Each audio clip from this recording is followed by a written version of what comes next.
Assalamualaikum warahmatullahi wabarakatuh. Salam sejahtera bagi kita semua. Perkenalkan, kami dari kelompok 3, jurusan Tadris Kimia kelas 5A, Fakultas Tarbiyah dan Ilmu Keguruan IAIN Tulung Agung. Di sini kami akan mempresentasikan materi kimia material tentang nanopartikel. Penyaji materi dari kelompok kami yaitu 1. Rafika Firna Hidayah, 2. Zeni Febriana Sari, 3. Zulfiya Rizky Nabila As, 4. Afifah Noviana Sari, 5. Lutfi Fadila Putri, 6. Rizka Ayu Safitri, 7. Meila Arisma Putri, 8. Priscilia Novia Biliana Putri. Sekarang ini, pembuatan nanopartikel sudah cukup canggih dan dapat diproduksi dalam skala besar dengan mudah. Bahkan, nanopartikel dapat dipakai menjadi bahan untuk membuat benda-benda yang lebih besar, seperti halnya mainan Lego, serta dapat membentuk suatu benda yang bersifat unik dan super. Dapat dibayangkan berapa banyak kemungkinan materi dan benda-benda baru yang dapat ditemukan dengan ribuan jenis nanopartikel yang tersedia sebagai bahannya. Lalu, proses pembuatan nanopartikel itu seperti apa sih? Selamat menyaksikan video pembahasan dari kelompok kami. Berdasarkan pemaparan tersebut, dapat kita ketahui bahwa dalam pembuatan nanopartikel memiliki dua pendekatan, yaitu pendekatan bottom up dan pendekatan top down. Yang pertama, kita akan membahas tentang pendekatan bottom up atau sering disebut dengan pembuatan dengan metode kimia. Pada proses ini, yaitu semua metode pembuatan nanopartikel melalui atom dan molekul yang berkumpul dan membesar atau beraglomerasi. Dalam proses pembuatan ini terfokuskan untuk menghentikan proses pembesaran atau aglomerasi sehingga ukuran partikel hanya sampai dalam skala nanometer. Jika menggunakan proses reaksi kimia, zat kimia akan bereaksi sehingga bernukleasi dan atom-atom terus terkumpul di titik nukleasi tersebut dan beraglomerasi atau membesar. Bahan-bahan lain dapat digunakan untuk memastikan proses aglomerasi ini agar tidak berjalan terus-menerus. Contohnya seperti arang, karbon aktif yang mempunyai lubang sangat kecil dengan skala nanometer. Lalu ketika partikel bernukleasi di dalam lubang ini, maka proses aglomerasi akan berhenti dengan sendirinya karena tidak ada ruang lagi. Lalu pengumpulan nanopartikel ini akan lebih mudah karena nanopartikel di dalam bahan ini akan lebih stabil. Keuntungan dari pengumpulan nanopartikel akan lebih mudah karena nanopartikel di dalam bahan ini akan lebih stabil. Sedangkan kelemahannya jika nanopartikel tersebut dibutuhkan untuk bereaksi secara bebas untuk membentuk struktur yang lebih besar. Selanjutnya, cara lain untuk melindungi nanopartikel ini adalah dengan membuat lapisan pelindung di permukaan nanopartikel. Biasanya terbuat dari polimer atau senyawa-senyawa kimia lainnya. Kelebihan dari pelindung pelapis ini yaitu produk yang dihasilkan akan sangat berkualitas dan dapat diproduksi dengan skala besar. Sedangkan kelemahannya yaitu proses ini cukup kompleks, sehingga rumit dan membutuhkan waktu yang lama. Selain itu, proses bottom up juga dapat melewati pembentukan partikel dengan cara kondensasi gas. Zat apapun dapat berubah fase menjadi gas di tekanan dan suhu tertentu. Termasuk zat metal yang ringan seperti magnesium dapat menjadi gas di atas suhu 500 derajat Celcius. Lalu melalui proses pendinginan yang cepat, gas-gas ini menyublim sehingga zat padat secara cepat. Dengan memainkan area yang luas dan konsentrasi rendah, maka nanopartikel dapat terbentuk. Keuntungan dari proses ini yaitu dihasilkan akan sangat bersih dibandingkan dengan media cairan karena terkontaminasi. Sedangkan dalam pembentukan gas tidak akan ada kontaminasi sama sekali.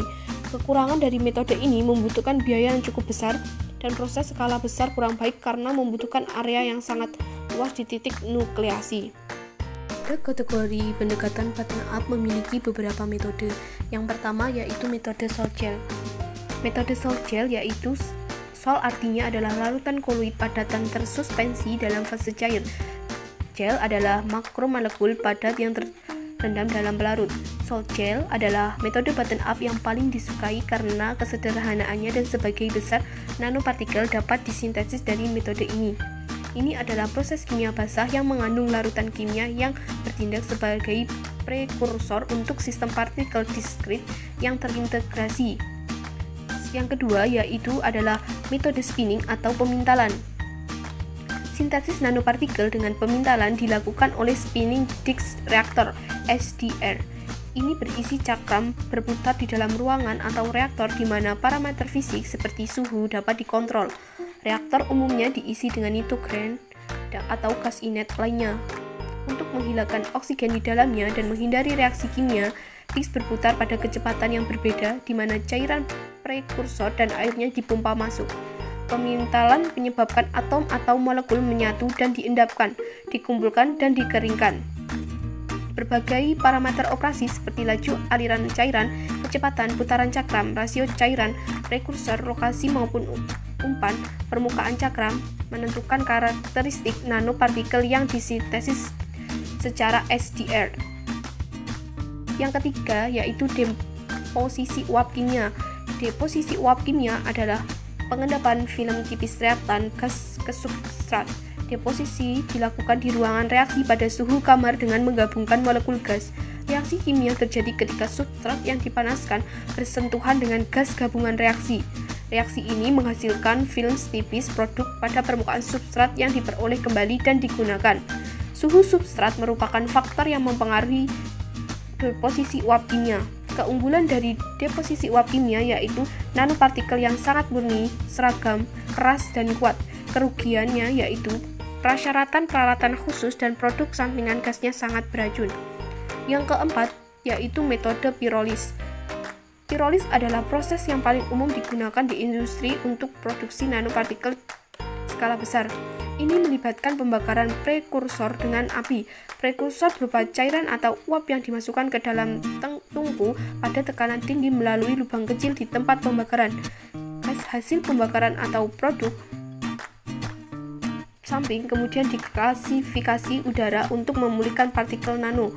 Beberapa tungku menggunakan laser dan plasma, bukan menggunakan api untuk menghasilkan suhu tinggi sehingga penguapan mudah.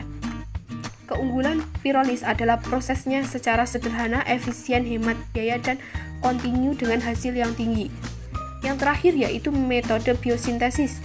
Biosintesis adalah pendekatan hijau dan yang ramah lingkungan untuk mensintesis nanopartikel yang tidak beracun dan dapat terurai secara hayati. Biosintesis menggunakan bakteri ekstrak tumbuhan jamur bersama dengan prekursor untuk menghasilkan nanopartikel. Selanjutnya, proses yang kedua yaitu proses top-down atau top-down approach. Proses ini dapat dikatakan dengan proses pembentukan atau sintesis nanopartikel dengan metode fisika.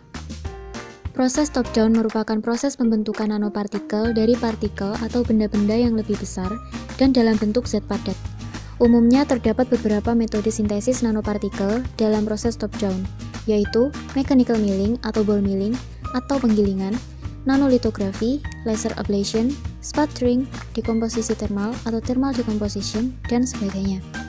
Namun yang paling sering dan paling banyak digunakan adalah laser ablation dan mechanical milling atau ball milling. Sehingga pada pembahasan kali ini, kita hanya berfokus pada kedua metode sintesis tersebut. Metode yang pertama menggunakan laser ablation. Metode ini menggunakan laser untuk menembak plat logam dalam medium larutan atau gas dan akan diperoleh nanopartikel dalam bentuk nanokoloid atau nanopowder. Ketika berkas laser berinteraksi dengan logam target, akan menghasilkan panas dan dapat menginduksi terjadinya fotoionisasi pada logam. Setelah itu, nanopartikel logam akan dihasilkan dari plat logam sebagai fasa yang berbeda. Nukleasi nanopartikel dengan metode ini terjadi pada saat pendinginan plasma Coulomb. Kelebihan metode ini yaitu yang pertama, mudah dilakukan dan ramah lingkungan. 2. Memperoleh kemurnian nanopartikel yang tinggi. 3. Kemampuan laser yang dapat membentuk permukaan nanopartikel dengan sangat presisi dan jelas. Namun memiliki kekurangan juga. Yang pertama, biaya produksinya yang sangat mahal. Dan yang kedua, tidak dapat digunakan untuk produksi dengan skala yang besar. Teknik yang kedua yaitu dengan ball milling atau penggilingan. Ball milling adalah teknik yang luas digunakan untuk menggilas bubuk atau powder menjadi partikel yang sangat halus dalam skala nanometer. Pada umumnya terdiri dari cangkang silinder berlubang yang berputar pada porosnya, diisi dengan bola yang terbuat dari steel atau baja, stainless steel, keramik, atau karet. Kinerjanya bergantung pada energi yang dilepaskan dari dampak gesekan antara bola, bubuk, dan waktu. Sehingga, semakin lama mesin dioperasikan, maka partikel yang dihasilkan akan semakin halus. Kelebihan dari metode ball milling ini adalah tidak memerlukan pelarut organik, mudah dan ramah lingkungan, serta ekonomis.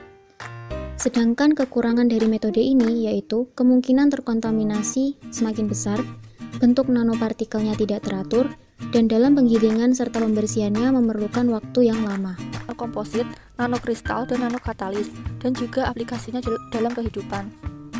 Yang pertama yaitu nanokomposit. Nanokomposit adalah struktur padat dengan dimensi berskala nanometer yang berulang pada jarak antar bentuk penyusun struktur yang berbeda.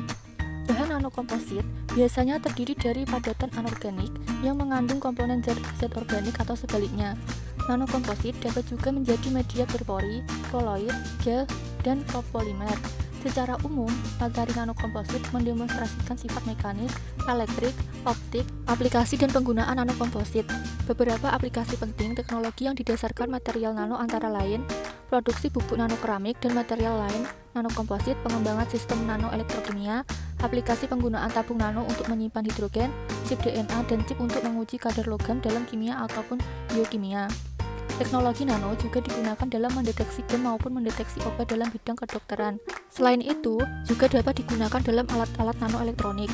Penggunaan teknologi nano lebih lanjut dapat diaplikasikan dalam pembuatan laser jenis baru, nanosensor, nanokomputer atau yang berbasis tabung nano dan material nano. Struktur nano yang diperkuat dengan memanfaatkan materi keramik dan metalik penting dipertimbangkan dalam pembuatan bahan super kuat generasi baru, tipe baru dari ferromagnet, serta semen kuat yang mudah dibentuk. Yang kedua yaitu nanokristal. Nanokristal adalah penggabungan dari ratusan atau ribuan molekul yang berbentuk kristal, terdiri dari senyawa obat murni dengan penyaluran tipis dengan penggunaan surfaktan. Pembuatan nanokristal disebut nanonisasi. Tidak seperti nanokair, nanokristal hanya memerlukan sedikit surfaktan untuk stabilisasi permukaan karena gaya elektrostatik sehingga mengurangi kemungkinan keracunan karena bahan tambahan untuk pembawa. Aplikasi dan penggunaan nanokristal yaitu sebagai pembawa obat atau carrier for drug delivery. Penggunaan obat yang dosisnya terkontrol dan tertarget dapat digunakan dengan selulosa nanokristalin karena obat akan terikat ke permukaan selulosa. Bentuk umum dari pembawa obat yang berbasis selulosa nanokristalin adalah mikrospheres, hidrogel, dan membran atau film. Aplikasi lain selulosa nanokristalin adalah bioimaging dan biosensor, di mana selulosa nanokristalin memiliki biokompatibilitas pada permukaan transducer yang membuatnya berguna sebagai sensor. Selanjutnya adalah nanokatalis. Nanokatalis adalah katalis yang berukuran 1-100 nanometer.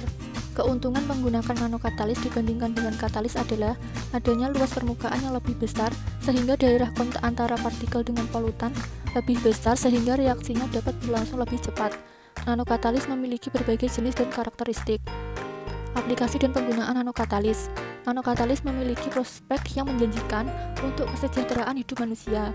Hal ini dapat dibuktikan dengan beragamnya aplikasi dari nanokatalis di bidang industri. Dalam bidang kosmetika, kita kenal chitosan sebagai salah satu bahan aktif penunda penuaan dini, di mana produksinya cukup sulit.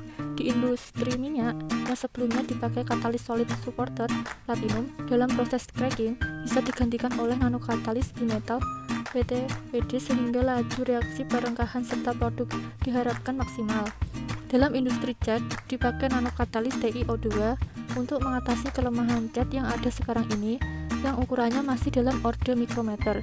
Nanoteknologi menawarkan teknologi pembuatan cat dengan merubah ukuran partikel cat dalam orde nanometer. Karena ukuran partikelnya kecil sehingga maka debu atau kotoran serta molekul pengotor lainnya sulit masuk dan hanya bisa menumpuk di permukaan di cat. Selanjutnya, salah satu pemanfaatan teknologi nano adalah pilar clay, yang merupakan nanokomposit berpori berguna sebagai bahan pengolahan air limbah, matris antibakteri, katalis perengkah, dan fotokatalis. Pilar clay atau tanah liat berular diperoleh dari menukar kation kompensasi muatan pada ruang antar lapisan lempung smektit dengan kation logam hidroksi polimer seperti Al13 hidroksi dan Zr4 hidroksi, diikuti dengan perlakuan termal yang menghasilkan pilar yang kuat yang mencakup ruang antar lapisan. Pilar clay adalah jenis dari material berpori hasil modifikasi clay yang merupakan derivat smektit atau turunan dari golongan tanah liat yang kation-kationnya telah ditukar dengan kation-kation berukuran beruang Dan kation-kation tersebut berperan sebagai pilar atau tiang penyangga misel. Kation yang dapat digunakan sebagai agen pemilar yaitu ion-ion alkil amonium, amina bisiklis, dan beberapa kation kompleks. Ukuran pori yang dapat dibentuk melalui pemilihan pilar dapat mencapai 2 nanometer. Pilar clay memiliki luas permukaan yang spesifik, volume total pori, dan stabilitas termal yang dapat mencapai suhu 500 derajat Celcius.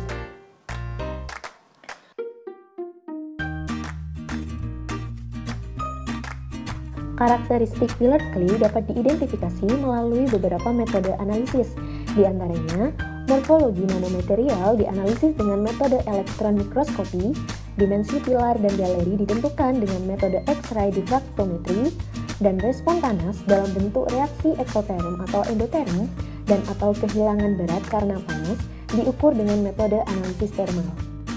Silver atau perak adalah logam transisi yang dapat melakukan beberapa proses oksidasi dan dapat mengoksidasi zat lain.